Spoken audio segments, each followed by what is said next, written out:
Sobre esse desenvolvimento do termo trindade, né, esse conceito trino. E é extremamente importante que todas as pessoas levem isso em consideração. Esses termos, não é, e esse conceito, ele é um conceito posterior à época de Yeshua e dos seus talmidim, ou dos seus discípulos. Então, o que precisa ficar claro é que a forma de enxergar o mundo judaica, né, a forma judaico de enxergar o mundo, é diferente da forma grega e romana. Então, o pensamento grego, né, e o pensamento romano, que é uma continuidade do pensamento grego, é diferente do pensamento judaico. Então, a forma com a qual os semitas, né, os judeus, se relacionam com o sagrado é diferente da forma com a qual os gregos ou os romanos se relacionam com o sagrado. A partir do princípio, por exemplo, de monoteísmo, porque a crença monoteísta é uma crença judaica. E já o pensamento grego, o pensamento romano, é uma crença ou um pensamento politeísta, né, que acredita em pluralidade de divindades. E é importante você ter esse entendimento, porque quando o cristianismo surge, já no terceiro, quarto século, na era de Constantino, ele traz essa crença greco-romana, e através dessa crença greco-romana ele vai se apropriar da figura judaica de Mashiach e dar uma nova roupagem para essa figura. Não era um consenso entre as pessoas que criam Yeshua como Mashiach, não era um consenso essa questão trinitariana, ou seja, da divindade de Yeshua, de ser uma segunda pessoa de uma trindade, de uma unidade composta, né? Enfim.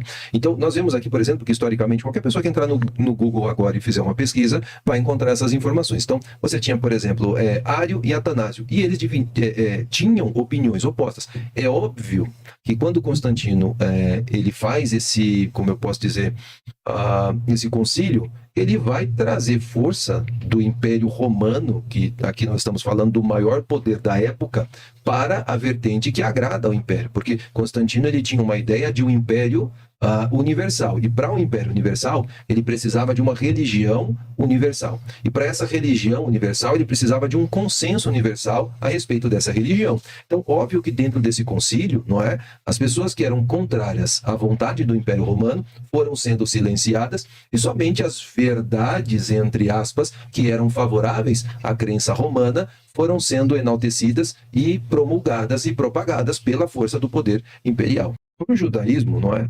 Para a crença judaica, o monoteísmo e a unidade do Criador, de Hashem, é um ponto inegociável.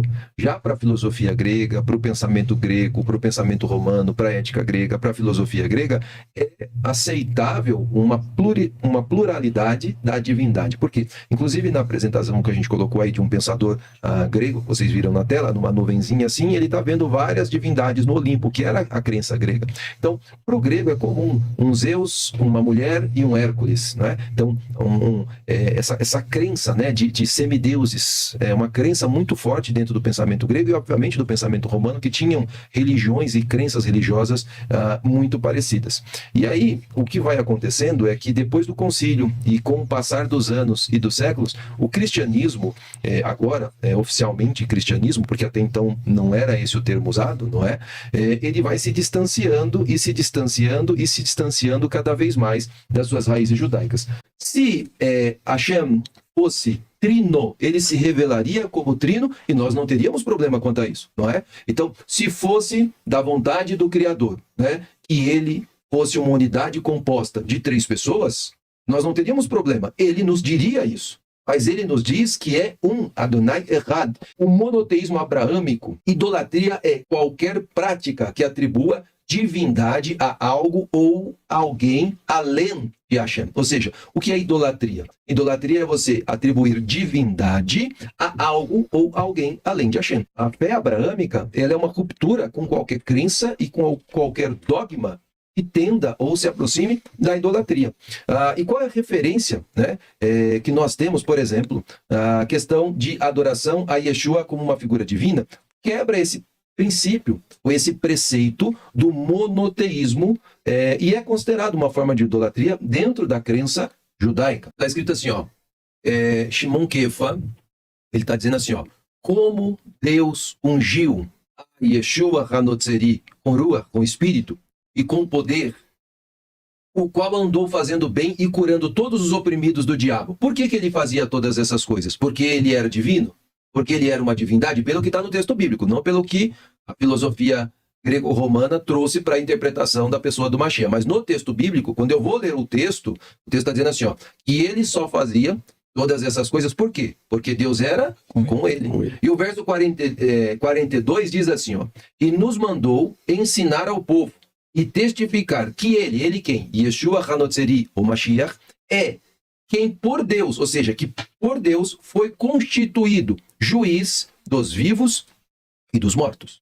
E o verso 43 diz, e obviamente que aqui, e dão testemunho todos os Neviim, todos os profetas, de que todos os que nele creem receberão perdão dos pecados pelo seu nome. E aqui não temos problema nenhum. Mashiach, um homem que foi ungido com Ruach e andou fazendo bem e curando todos os oprimidos que estavam oprimidos por causa do adversário, porque Deus era com ele. Se o Mashiach estivesse aqui hoje ensinando, Gabriel e Mike, se o Mashiach estivesse aqui ensinando, provavelmente o Mashiach diria, para a maior parte das denominações religiosas, a mesma coisa que ele disse para essa mulher samaritana. Se o Mashiach estivesse aqui ensinando, ele diria para as denominações religiosas a mesma coisa que ele disse para essa mulher. Olha só. Disse-lhe Yeshua, mulher, crê que vem a hora em que nem neste monte, nem em Jerusalém adorareis ao Pai. Então Yeshua está dizendo assim, ele já está ensinando como que tem que ser o serviço religioso, o avodá. Adoração a quem? Ao Pai. Ele não está dizendo a mim. Ele está dizendo adoração. Aí ele vai dizer assim, ele dizendo. E aí o que as pessoas estavam fazendo, né? Adorando outras coisas, dizendo assim, vocês adoram o que não sabem. Vocês não sabem o que estão fazendo. Estão fazendo serviço religioso, estão adorando, mas não sabem o que estão fazendo, o que ele está falando para essa mulher.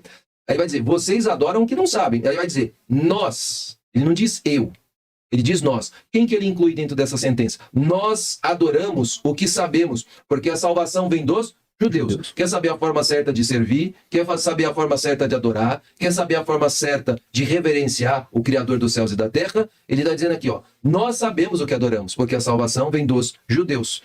Mas a hora vem, e agora é em que os verdadeiros adoradores adorarão o Pai. Se ele diz que a hora é e vem em que os verdadeiros adoradores adorarão o Pai, o que nós subentendemos com essa sentença? Que existem pessoas que não são verdadeiros adoradores. Mas não é que são falsos no sentido da intenção má, mas são falsos porque mesmo que com boa intenção estão fazendo da forma errada, assim como essa mulher e os samaritanos que não sabiam o que estavam adorando.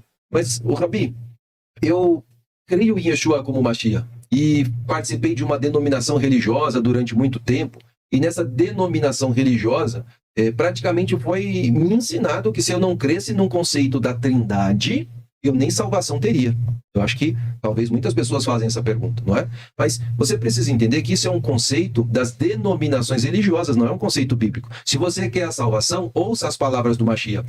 O Mashiach vai dizer para você o que é necessário para a salvação. E é com as palavras do Mashiach que eu fico. Não é com conceito teológico, não é com nenhum conceito religioso, não é com nenhum dogma religioso. O Mashiach está dizendo assim, no que consiste a vida eterna? No que é que consiste a vida eterna? Ele poderia dizer aqui, em crer no Deus Pai, no Deus Filho e no Deus Espírito Santo.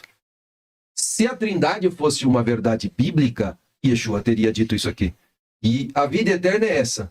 Crer no Deus Pai, no Deus Filho e no Deus Espírito Santo. Não é? Mas não é o que ele está dizendo. Porque Yeshua, em momento algum, concebia algo parecido a isso ou similar a isso. Então ele está dizendo, a vida eterna é esta. Que conheçam, preste atenção, a ti só, por único Deus verdadeiro. Ele não disse a nós. Sim. Ele não disse a mim. Ele poderia dizer que conheçam a mim, por único Deus verdadeiro. Mas não é o que ele está dizendo. Ele está dizendo que conheçam a ti só, por único Deus verdadeiro. E a Yeshua HaMashiach, o mensageiro.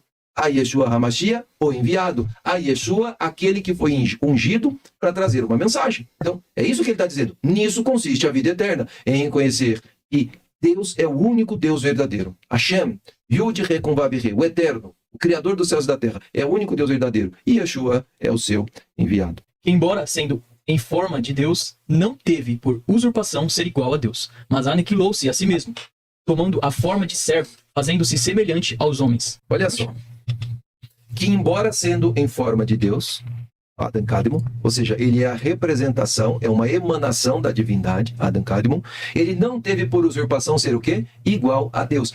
Esse texto aqui, ele já serve para quebrar completamente a filosofia ou dogma da Trindade. Porque o que a Trindade faz? Ela coloca Yeshua impede igualdade com o Deus Criador. Então, dentro do conceito trinitariano, o Deus Pai, o Deus Filho e o Deus Espírito Santo, é até estranho falar isso, mas é inconcebível. Agora, quando você vai para a ótica judaica, quando você vai para o entendimento judaico, fica muito mais fácil de você compreender, fica muito mais fácil de você entender. Então, o que está sendo dito aqui não teve por usurpação ser igual a Deus. Então, Mashiach não é igual a Deus, não é? Por quê? Porque ele é a primeira emanação da divindade, né? Ele é o projeto e o arquétipo pelo qual tudo vem à existência, mas ele não tem por usurpação ser igual a Deus, porque Deus é um, Adonai Echad.